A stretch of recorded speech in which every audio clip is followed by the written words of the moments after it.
one of the main areas that we focus on for data protection, obviously, is our intellectual property, which are our technical drawings. So most of our secret sauces are in those drawings. And in the manufacturing world, obviously, once you put some product out in the world, it can be reverse engineered. But without those drawings and that secret sauce that comes along with the drawings, you can have mimics out there, but it's still not going to be as good as product or quality that we have with our stuff. So the board has commissioned me years ago to really protect our technical drawings. And so, we've looked at various solutions, DLP solutions, and like anybody else, the journey of what product is really going to not only work well, but not be intrusive, not be a resource hog on systems and things like that. So we've gone down that journey also.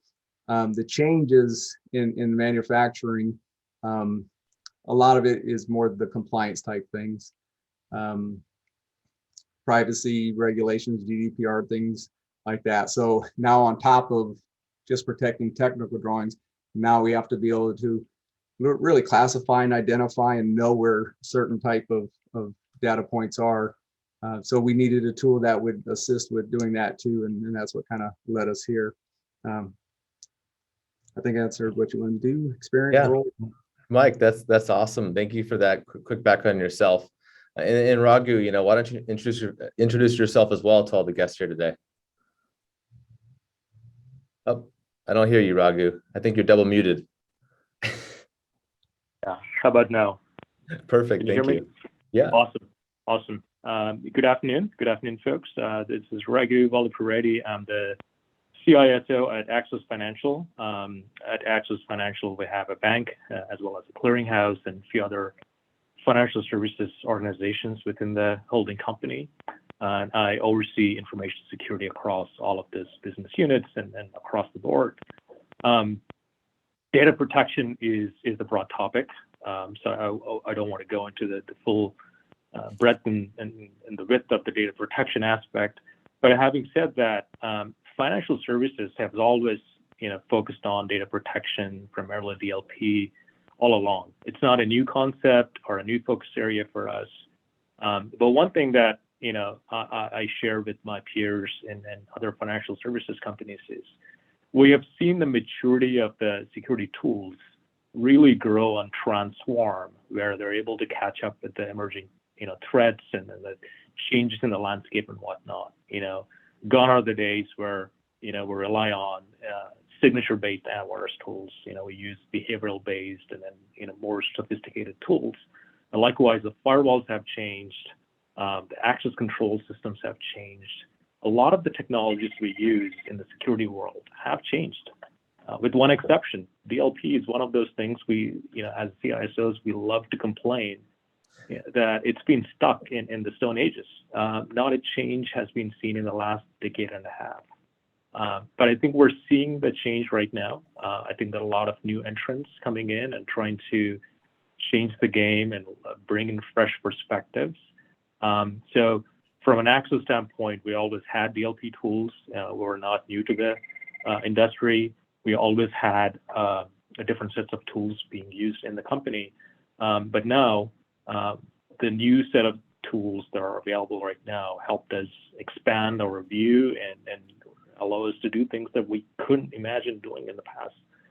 So I'm excited to share our journey. I'm excited to share some of the things we learned through this journey and share my perspectives as we go through the discussion today. Awesome. Thank you, Raghu. And Raghu is pointing out how in demand CISOs are. A lot of salespeople out there calling, I'm sure, off the hook. Well, so thank you, Raghu. That's fantastic. And Mike as well. So look, I'm Matt Duchesne. I run sales here at Cyberhaven. And again, excited to be here today certainly with Mike and Raghu. And I'm also joined with Vova Kuznetsov, our CTO, again, for those that have joined a little bit late.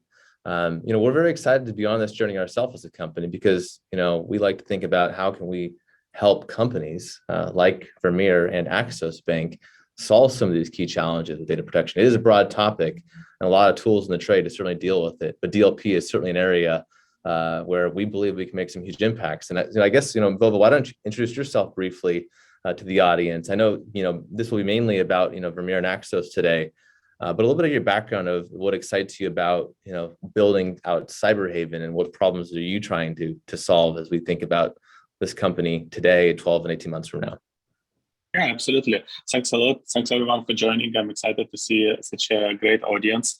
And myself, I'm one of the co-founders. I started this company. Before that, my background is in cybersecurity research. I got a PhD in cybersecurity research and contributed to some of the key products we're using today, making them more secure, including iOS and Google Chrome.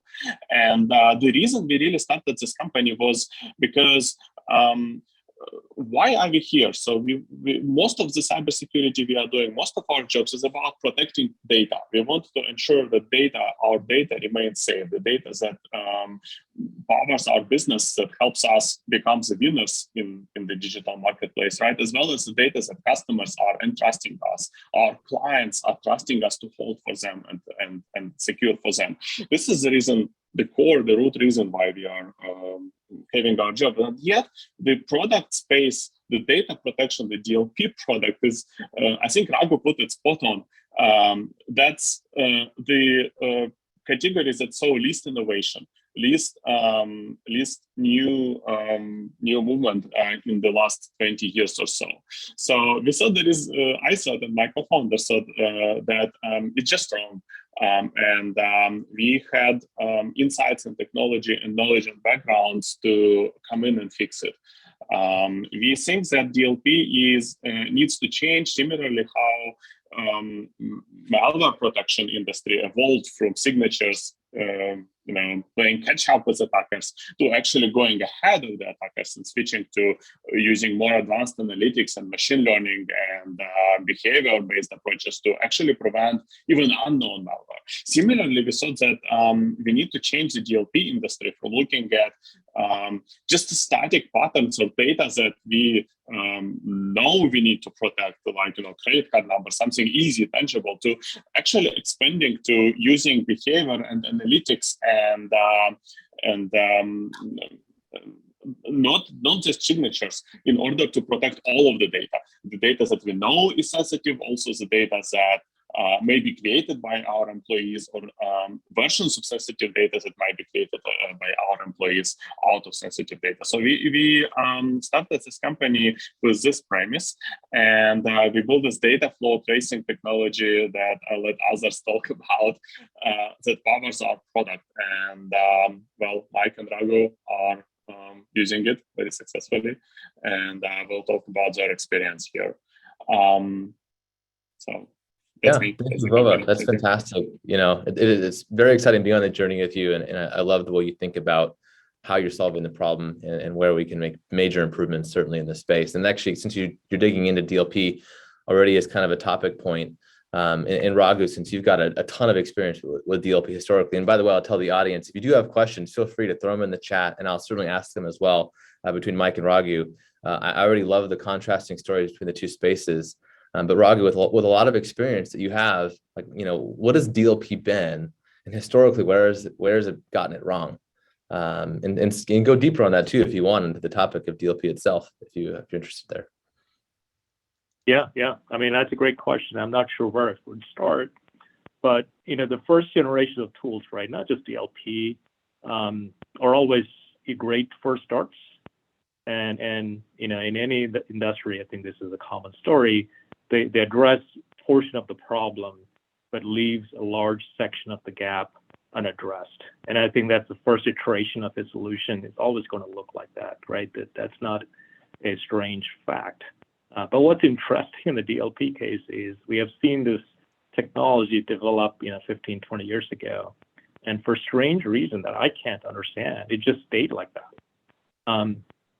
We, the practitioners, right, on the InfoSec side, on the cyber side, both the leadership and the front lines, looked at the changing landscape and looked at the gap between what the technology could do versus what the reality was, grow wider and wider and wider.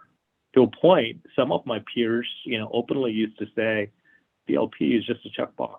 We have to have it just because, someone expects that to be implemented, so that auditor comes in, or when the regulator comes in, one could claim we have this and then move on. But a lot of the focus and a lot of the energy was being spent on other areas by the security teams, and they had largely given up on DLP producing anything meaningful. And the rationale, at least in my perspective of that, is the initial solution of DLP was designed back in the day when only a portion of employees had access to data, right? Not everybody, and only a portion of them used computers. And a lot of the data it wasn't moving around. It was in one place that everybody expected where it would be, and it would stay there. So it was a very simplistic model, and I think those first generation tools did great in terms of addressing some of the risks in that state. But a lot of things have changed, as Matthew commented, right? There's a adoption of SaaS services more now in the last 2 years than ever in the past. And data is never static. It's always moving. I cannot comment on other verticals, but within financial services, especially in Axos, data never stays same. It's always moving. It's always going to places where it hasn't been before, internal to the company. Maybe it's within on-prem, or maybe from on-prem to cloud, or cloud to on-prem. It's always changing. It's extremely dynamic. So when you put a legacy DLP technology in an environment like that, it's going to be no surprise that it doesn't do well. The only benefit it provides there is one can claim in a questionnaire one has a DLP technology, and that was the fundamental problem I think we had with you name it. You pick the Gartner quadrant of a few years ago on the DLP space. They all use the same approach to solve this problem, and they all inherited the same challenges that I'm describing about. So I don't know if that addresses the issue, yeah. And we've been sticking with that because there was no alternative to this, right? You would rather have something, that even if that means just merely satisfying a checkbox, than have nothing. But we all waited to see what's going to happen in this DLP space. What are some of the innovations that will come out, when they'll come out, and how does this change? Because I think there was a common consensus among the leadership and security community that these tools that we were using were largely insufficient to address the challenge at hand. Yeah, so financial services has been solving the DLP problem for some time, and it's moved almost to purely compliance as the main driver for it. To say you have one, I guess if you had to rethink how you do it, and I'll come to Mike with something similar because Mike's on this part of the journey as well. But you're almost going from compliance back to more of the importance of visibility before compliance. How does visibility change the way that you could think or rethink DLP from a blocking and preventing capabilities or the requirements of the space? But how important or pivotal is the visibility component of the story? For me, I think that's primary. The first thing that you have to have. I mean, DLP does no good if it can't see something. And to kind of piggyback on what Raghu was saying, and he stated it very well, all of the problems with traditional DLP and the journey that most companies have been on. At the end of the day, I think most of us are just looking for a product that works, not to say check the box, but to be effective. And some of those older tools, one of the biggest issues we've always faced when we were looking at the different solutions is, how effective truly is it? Especially not for the, standard mistakes or people just doing things wrong, but for a true insider threat. How hard is it for them to overcome DLP technology? And most solutions is very easy. Change the extension. And it could get through. So a lot of our testing, we ran into that issue. So yeah, finding a tool or dealing with all of the vehicles now available for, data to be transferred to, whether it's through cloud, through, file sharing, OneDrives, Dropboxes, all the different avenues available. Yeah, what tool is going to see everything? So that visibility, you've got to be able to see all of those avenues that the data is flowing through, and then determine, is it following proper procedures in a tool then that will not only see it but then act on it like you want it to. So finding a solution that can see everything and then act on it properly, yeah, highly important, and that's what we were looking for, something that doesn't just check the box but truly works. Yeah. Well, so taking back to that visibility piece for a second there, Mike, how has visibility helped you today with what you don't know, in your environment? I mean, that's the ultimate question. I think if you ask every CISO, I don't know what I don't know, and there's a lot we don't know about how users use data. Have you guys learned anything today from just starting at the visibility piece? So that's actually our initial reasoning for purchasing Cyberhaven, because of when we were doing our demo and proof of concept with it, we were wanting to know what we don't know. And when we started playing with the tool, and it's great for this. I mean, you can literally just go in and just start adding all these things, filter and paint the picture. Is it internal to external? Is it external to internal? Is it to a cloud? I mean, websites, emails, removable media, just all the different things that it would do. We had some very specific use cases that we were wanting to make sure, okay, can we see it?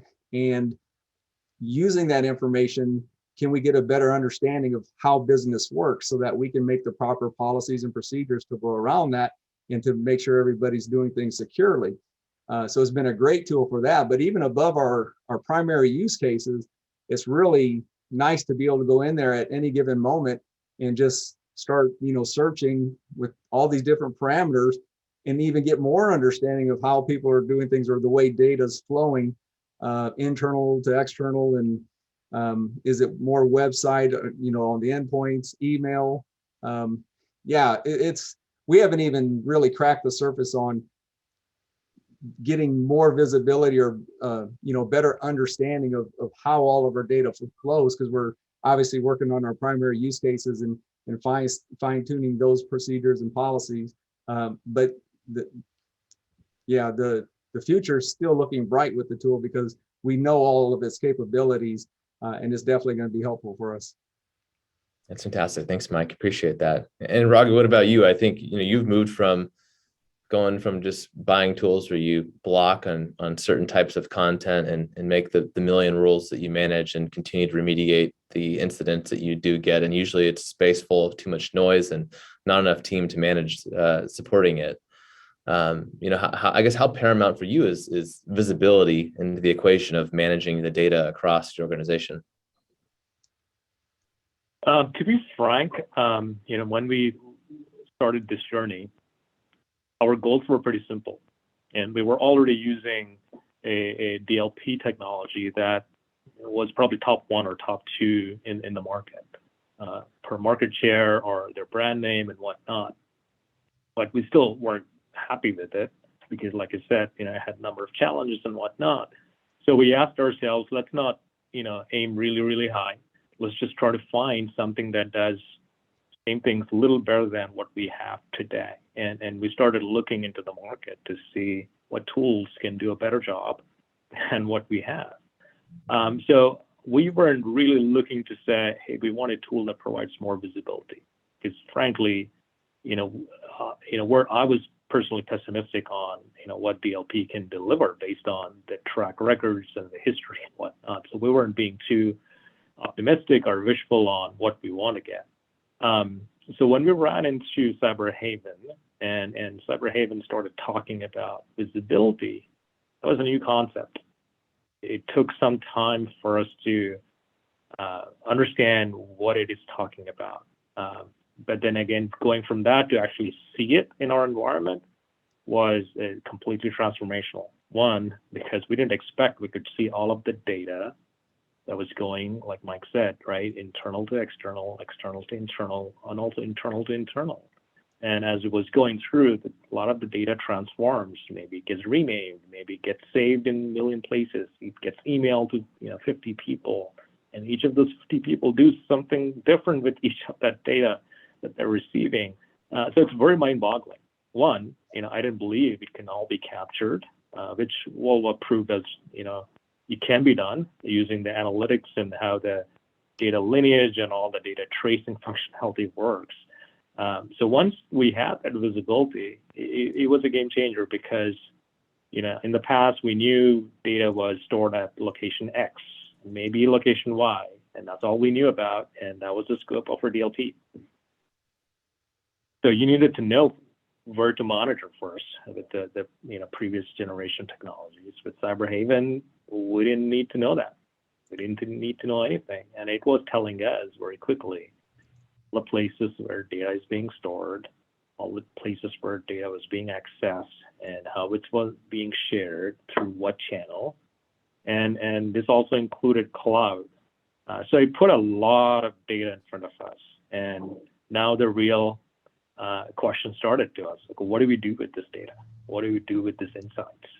That was fun because now we weren't too blinded by what we were not seeing. We could see everything we could, and we could prioritize what do we monitor, what do we block, if we wanted to block something, and what is okay versus what is not okay. And that visibility piece was very, very important for us to form those ideas, form those baselines. Without that, it's like, you're in a dark room and hoping to throw darts and then hoping that something will stick. So the visibility, put a light on everything here and said, look, what do you want to do now? What are your use cases? And like Mike said, right, we wanted to use this tool to address specific problem, but use cases were unlimited.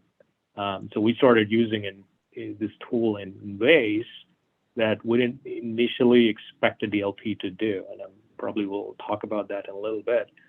But by no means, Cyberhaven in our portfolio of security tools is strictly being used as DLP. We use it for other purposes too, purely because it sees everything and it's real time. That's fantastic. Well, I guess, and I want to make this not just about Cyberhaven. I love you guys are helping me on all that, but, like data protection, like you said, Raghu, is such a broad topic. You probably have to have quite a bit of tools in your belt to deal with the broader category, data protection. I mean, how are you thinking about defense in depth, and how do these tools come together? Because, for everybody else on the call, I'm sure it's, they're all dealing with, probably everyone on this call has multiple things that they get to work with on a regular basis. What's your view on, I guess, Raghu first and Mike second on kind of tying everything together? Yeah, maybe I'll go first, and Mike, you can chime in. So data protection, like I said, is a broad topic, right? I mean, that's the name of the game. And even today, I don't think there's a single product that can say, I'll deliver data protection. So in my view, it's a hodgepodge of variety of solutions, either supplementing, each other tools or complementing in some other ways. If I boil data protection down, there's two goals, right? One is we want to make sure data is accessible by only people that need to access that data so that there's no unauthorized access. That's one. And the second goal is making sure data is available, that it's not erased, it's not gone, it's not lost, and whatnot, all that stuff. So when I think about how we approach those goals, there's probably half a dozen tools that we employ to address that.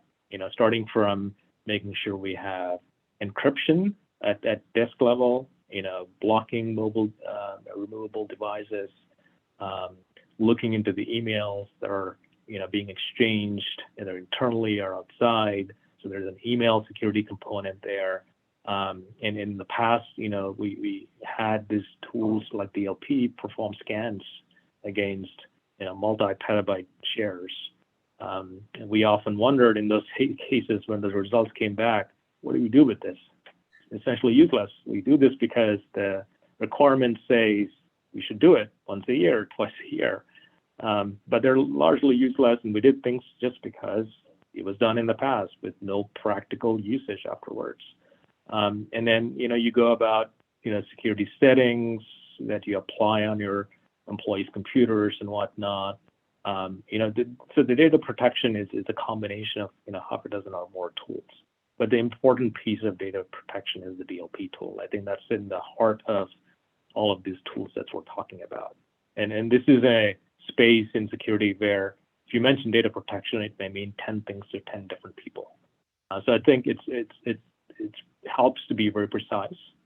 There are some providers that just sell a solution that just blocks USBs, and they claim that as a DLP product. I don't think you can deny that, but it addresses only one side of the risk. And like I go back to my statement, there is no one tool that addresses everything. I think you still need to have multiple layers. If not for insurance, it's to make sure you have a comprehensive risk mitigation strategy around it. But DLP, in our case, Cyberhaven, right, plays an important role in tying all that together. Again, bringing visibility and data lineage to the table. Yeah, that's fantastic. Thanks, Raghu. I appreciate that. And Mike, what about you? I mean, you've got multiple things you get to work with on a daily basis, and you're newly adding this DLP functionality to the table. But why don't you share more, I guess, on the different things you work with on a regular basis and how they tie together? Yeah, so when I look at the full security stack and everything Raghu said, same thing with us. Some of the other areas, the different type tools, access controls, who has permissions to get to certain files, things like that. Yeah, there's a whole breadth of tools that are needed to really be able to manage data and files. The DLP piece and the visibility piece, though, it's one thing to manage the millions of files that are in people's file shares now, or OneDrive locations, or wherever that data is at all over. Managing who has access to it and protecting it from being able to be stolen by hackers or whatnot. That there's a lot that goes into that. DLP is probably that last line of defense. If you haven't locked things down properly and things are scattered and not organized as well as you would like it to be, then what is that last thing? Well, that's where the DLP tool really comes into play, because one, like we talked about earlier, it gives you that visibility. You can start to see where everything's at and maybe try to corral it a little bit better so that the rest of your security stack can help you, because it's really hard to protect something that's all over the place versus it's in this little area. Now you can put up those rail guards a little bit easier, and then that last line is no kidding, this breaks the rules, let's block it from leaving, because it shouldn't be. So yeah, DLP is definitely one part of it. There's a lot of other pieces that go into true the full information assurance world, but yeah. Thank you. Yeah. Stack-wise, yep. Yeah. Well, awesome. Well, I do have one question from the audience here. It's actually a very interesting question too, and it aligns very well to Cyberhaven. And for those that don't know us as well, we really try and emphasize a big emphasis on protecting your users' data, and as well as separating that users' data from the corporate data, and how you honor that very well, and also respecting the privacy of your end users. But I guess Raghu, you first, since you've had this for a bit, and Mike too, if you want to add to it. How do you feel about users who need to access or use personal data? Maybe Mike for sure probably sees this more in your company. Maybe in Access banks you tend to lock it down a bit more. But users who want to bring their own personal data to their work machine, how do you separate that from your corporate and sensitive data, and especially around policies for things like, hey, if they're downloading applications or sending out applications that are personalized, how do you make it so those things don't trigger as incidents for you to be looking at their personal data? So yeah, I mean, it's a tough challenge. It's pretty hard. Go ahead, Mike. You can take that first. Oh, Raghu, go ahead. There you are. Yeah, go ahead. Yeah. Go ahead, Mike. Sure. Yeah, so it's an interesting question, because we are dealing with that. So part of our initial use case with Cyberhaven, some of the monitoring mode we're doing and focusing on is USB usage. we have some unique systems that are air gapped. So USBs are required as we transfer files to and from it. A lot of different manufacturing type things. So it's kind of become the culture that USB usage is allowed. The one thing that's been really nice is the alerts we get from USB usage in Cyberhaven, we can very easily tell if it's work related drawing or if it's a personal drawing. And then and this is kind of even our journey with Cyberhaven. So initially we were just doing the monitor mode, and we reach out, take a screenshot of what Cyberhaven captured, and ask the user what they were doing, and attach the policy line that basically states personal usage should not be used at work. So it's actually been helping on the HR side of things too, where while we're learning how our folks are using or doing things, we're educating them at the same time. It's kind of a no harm, no foul situation right now. We're just saying, hey, we're just educating you. You probably didn't know, but you shouldn't be doing that. Please stop. We get a lot of feedback from them. So that's really good. The other piece too that is interesting is the amount of USB usage we've seen. And this is the journey with Cyberhaven. Initially, we didn't have DLP set up with that notification piece. And so we've been having to do the emails, but now we've just upgraded our agents and we're testing the next phase where we're really now giving, instead of having to do emails, now when they get that alert, the user is able to put in their reasoning, and it's even streamlining that process. And we're able to allow it, make an override right now if it's still work related, and give the justification. So it's a tool that's helping us educate them with the pop-ups and the notification, and them supplying us their reasoning. We can review the reasoning, and if it's an issue, then we can always go back to them. But if not, we're training them, they're getting the notice, we're not stopping them from doing actual work. And if it's personal, we'll deal with that. So that's kind of the journey we're on right now, and it's working out wonderful so far. That's awesome. And Raghu, what about you with the whole conflict, certainly in banks, bringing your personal data to your work machine? I'm sure you see it every day still, even if its policy says you shouldn't. Yeah, I mean, yes and no. And I think we take an extremely hard line on using the organization's computers for doing work, personal business. And we find deviations, occasionally. Again, it's pretty rare, just given our workforce is really dialed in understanding the expectations and the policy and whatnot. But look, the common classic example that we all probably see is when the tax season comes up, everybody is getting their W-2 statements and emailing themselves to their personal email or wherever it is, right? That's personal info. And most often, DLP, if you have DLP, your alerts in February and March, and to a certain extent in April, are going to skyrocket if you're looking for things like Social Security number. And those are incidental. We don't call them false positives, but incidental, and you kind of have to expect that. But tools, most often provide some ability to tweak and tune so that you can choose to not get those false positives. For example, if someone is exchanging a document with two Social Security numbers and both those two instances are exactly the same number, just repeated multiple times in a document, we can tune the technology, in this case, Cyberhaven, to say, yeah, just ignore that. It's only two. So you can put a threshold on it. Most likely, you'll know it's a personal, information that's being exchanged, not business.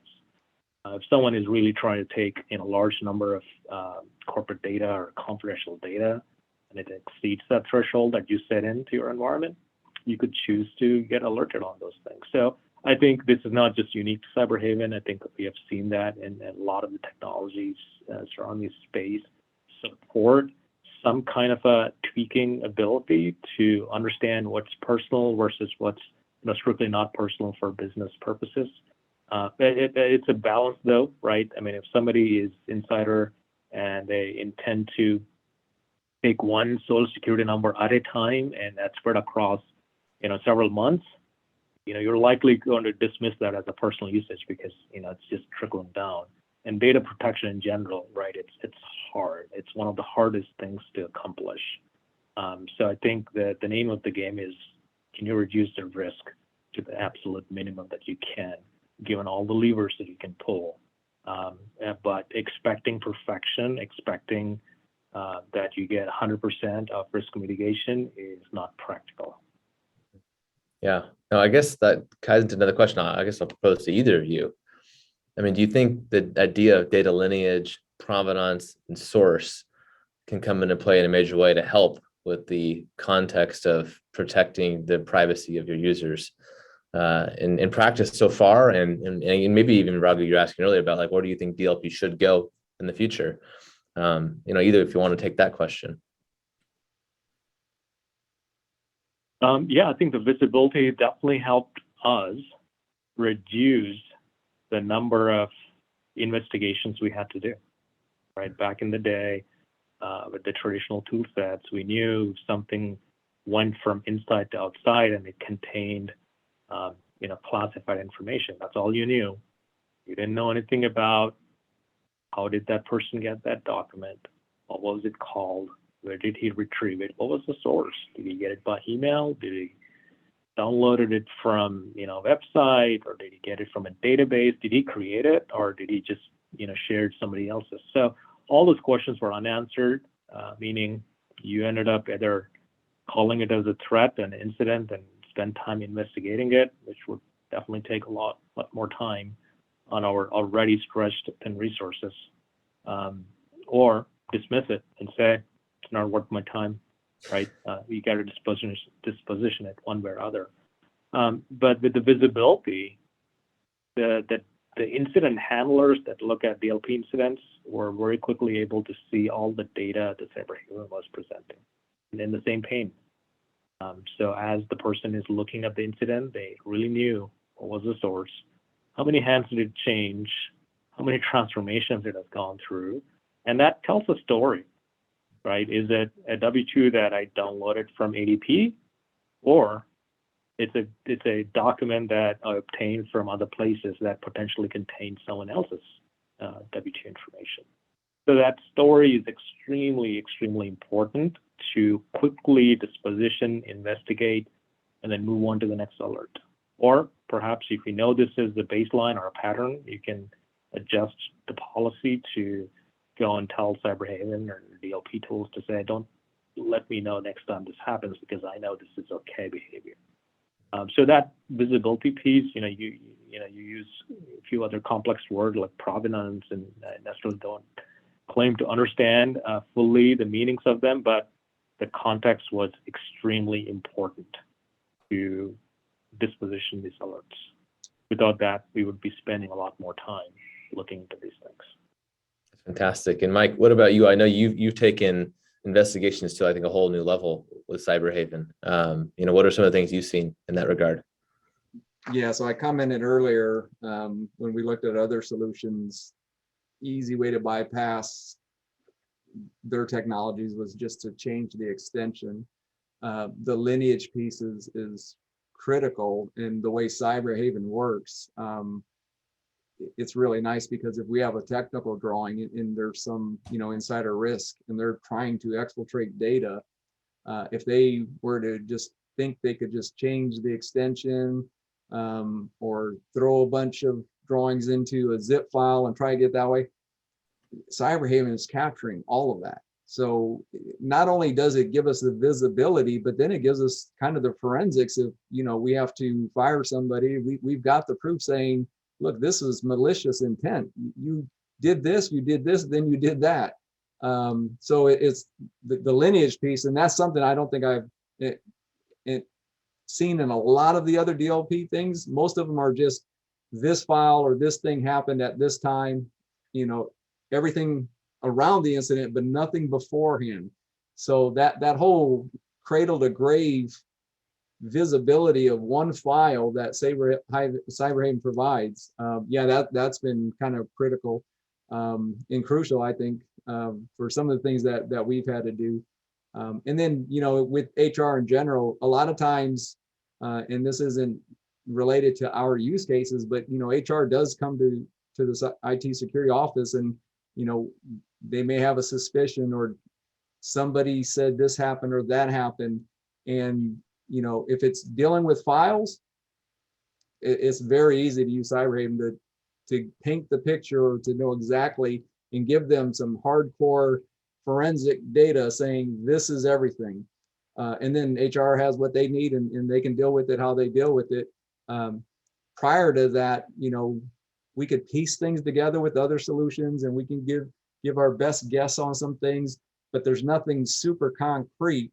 But when it comes to a file, cradle to grave, I've never seen anything like CyberHaven.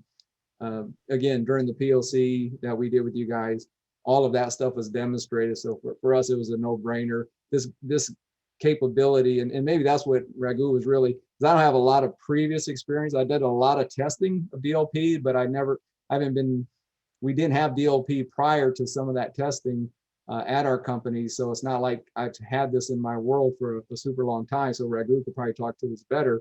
But that, I guess, technology never growing and just staying stagnant. I was super impressed with CyberHaven from the get-go, because my first real experience when doing all the comparisons was, wow, this is exactly the type tool that I need. So yeah, it's been impressive. That's awesome, Mike. Thank you. I really appreciate that. I guess I'll pause you for a second. If anybody else would like to ask a question live, you're more than welcome to come off mute and we can ask one. So feel free if somebody would like to. I'll pause I'll give it 15 seconds here if someone wants to chime in, and otherwise I'll have another one.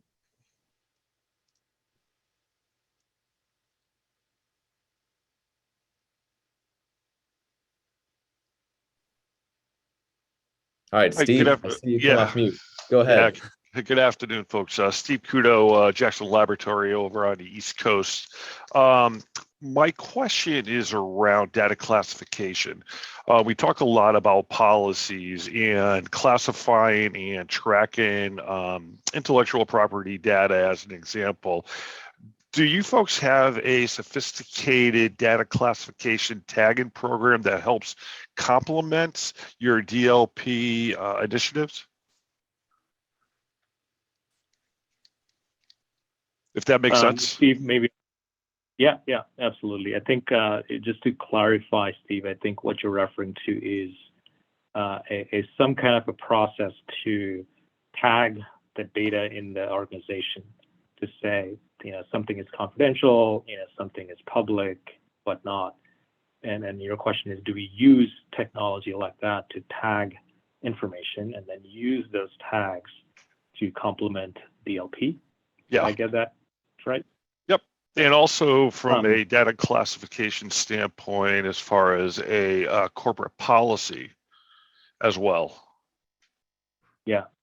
So maybe, I'll respond how we deal with this or don't deal with this aspect, and then definitely Mike chime in, because you probably will have a different perspective than what I'm going to share. I see the classification labels as old school. That's just my personal opinion. We all have classification labels or policies and whatnot that largely stays in the policy.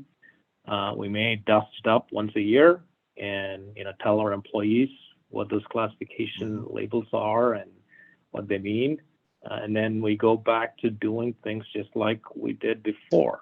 That's my personal experience. So I'm not poo-pooing the whole classification scheme and the ideas and why it was put in place to begin with. And I think a lot of the compliance regulations still require us to have it. Right? There's nothing wrong with that.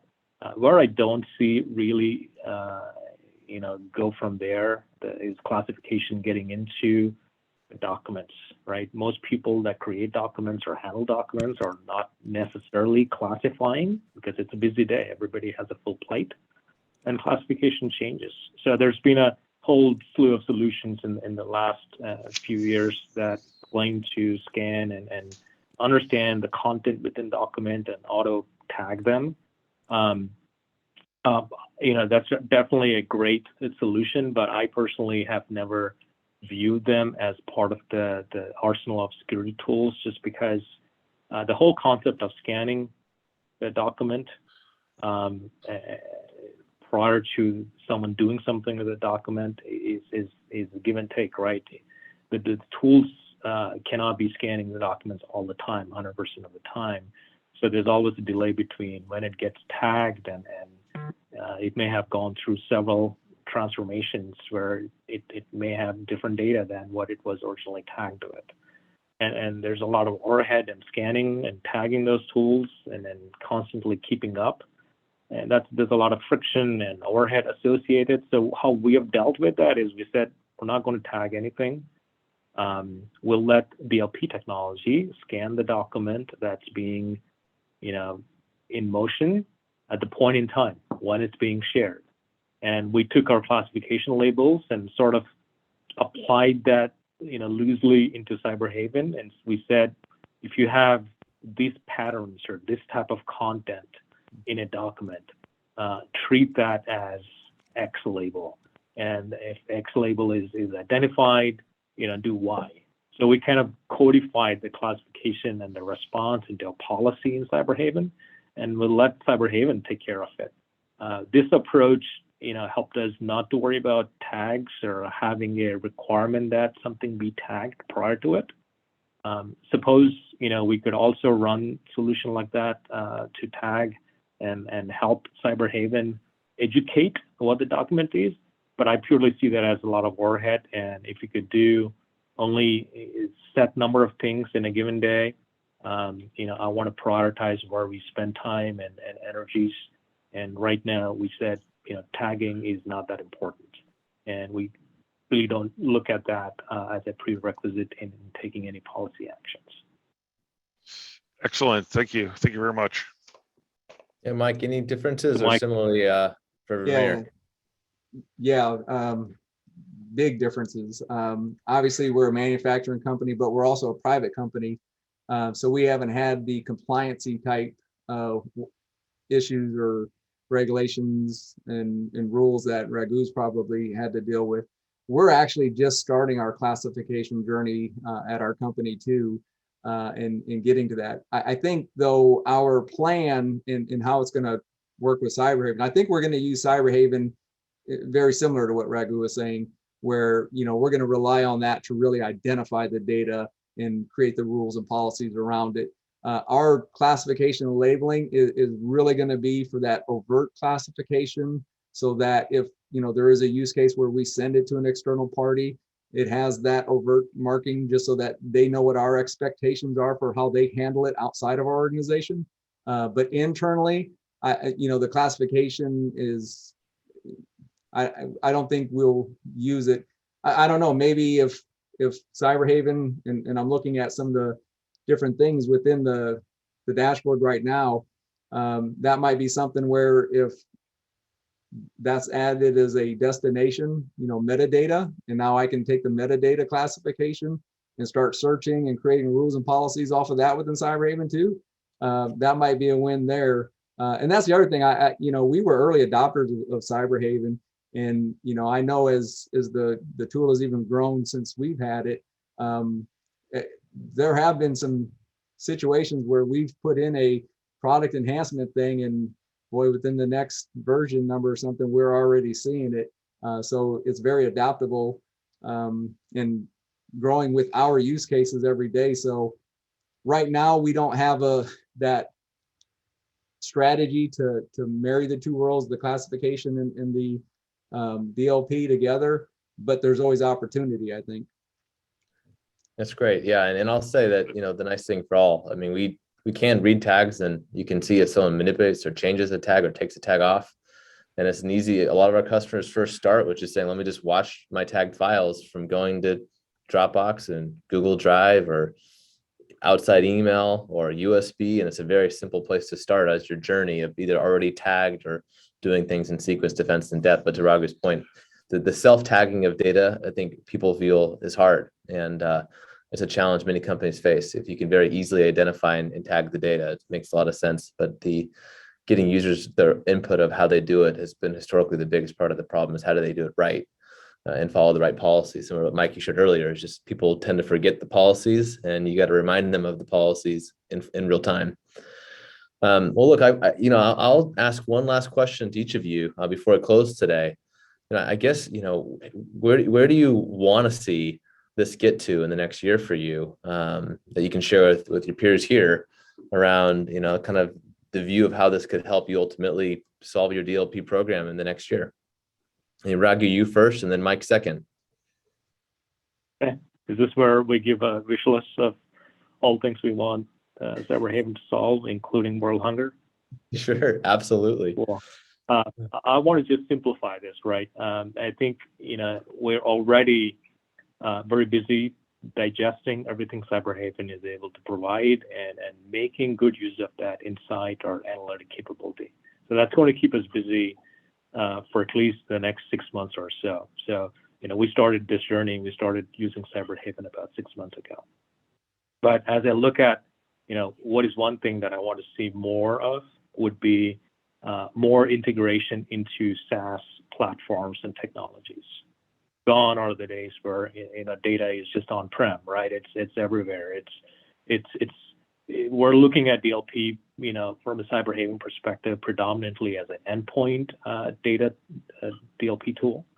Of course, it has hooks into Office 365 and a few other SaaS platforms, including Salesforce, which we're a big user of.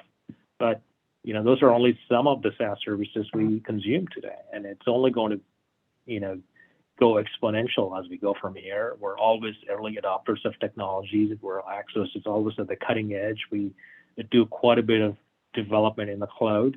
So I'd like to see us, rely on Cyberhaven to get more visibility into SaaS to SaaS services. For example, if somebody were to use 2 SaaS services and share a data from SaaS A to SaaS B, and it doesn't even touch our network, no endpoint, would like to have that visibility too, so that we're not blind on those spaces. And I think data in general across the verticals is more going towards the cloud. So it's just going to be more and more SaaS consumptions going forward. We want to make sure that our data protection can scale when we go 90% SaaS and remaining 10% on-prem. So I want to make sure we're positioned correctly to deal with those kind of risks that are entailed when we're all SaaS heavy.